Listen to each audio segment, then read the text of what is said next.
What's up, everyone? Today is December 25th, 2010. Today is Christmas, and I just want to say Merry Christmas to everyone out there who's watching this video. I hope all y'all having a safe, fun, enjoyable holiday. Happy New Year's, all that good stuff. But to the point, I wrote this poem, and I'm going to recite it. Actually, I'm going to read it to y'all, and I hope y'all like it. Give me some feedback, positive, negative. It doesn't really matter. Just let me know what y'all think. Alright, here goes. Oh, the title is right now currently is Rest in Peace, but I'm not really sure yet. But anyway, just let me know what y'all think. Here goes. He was still in the midst of healing when he walked past the halls, silent as a mouse, and looked up at the ceiling that was peeling. Down he goes off the front steps of his old building, looks around in fear to see if they were still there, like a worried prey who was walking again into his predator's trap, being ready to be made a wreck. He takes slow steps reminiscing that night when he ended up at the hospital because he wasn't strapped with a tech by his waist but rather an IV to his arms and neck. He recalls that night returning from a party at a friend's house in the dark early mornings. He was dropped off in front of his building by his best friend, who soon after driving away noticed a group approaching. Behind him, while steering the wheel, his boy scrambled to get his cell to try and call him. But he was a little too late to stop for what was about to befall them. He stops walking and continues to reminisce, trying to hold in his pain from about what's to come next.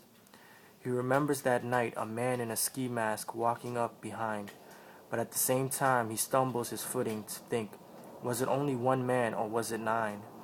He tries to remember and clenches his fist full of anger and disappointment. He takes a slow step and hears the jingle of his keys, which triggers a memory of that same night when he was tipsy, trembling in his knees by his lobby door trying to find the right key. The man who had his face concealed creeped up and had asked him, "Yo, you live here?"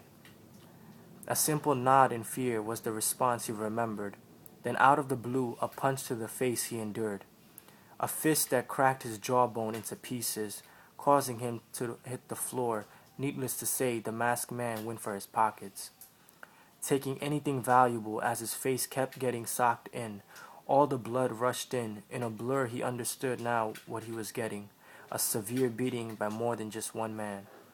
He took a step back. He refelt that strong blow to the head, wondering if he had done something wrong or maybe he was meant to be dead. He laid there helplessly, unable to get back on his feet, but from across the street he heard a familiar voice yelling, "Don't shoot my nigga, please don't shoot."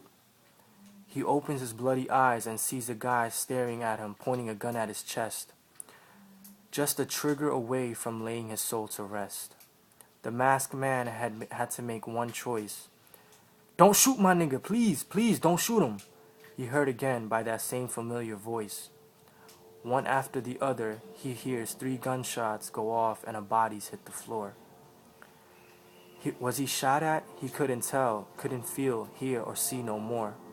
His memory of that night vanishes when he stops walking as he approaches where the red stoplight was, and looks up and stares at his reflection from a parked car, wondering where he had been shot at. Soon he started feeling all over his body for excruciating pain but couldn't find a bullet wound.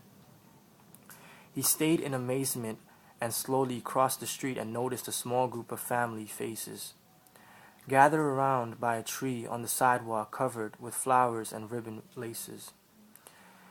He saw people that he knew hug each other, wiping tears, covered with sad faces.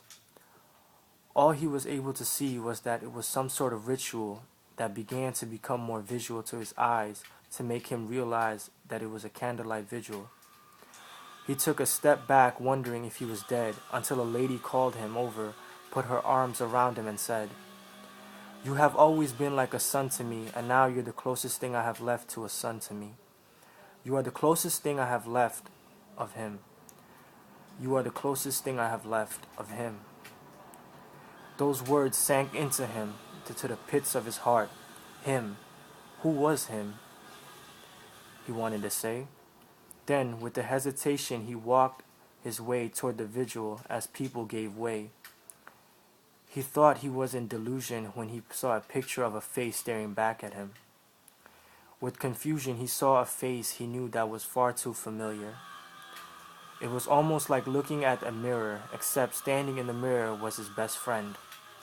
He dropped into his knees as his eyes read the portrait. In loving memory of Travis Reed, 1983 to 2010, may his soul rest in peace. We'll see you in heaven. I hope you enjoyed.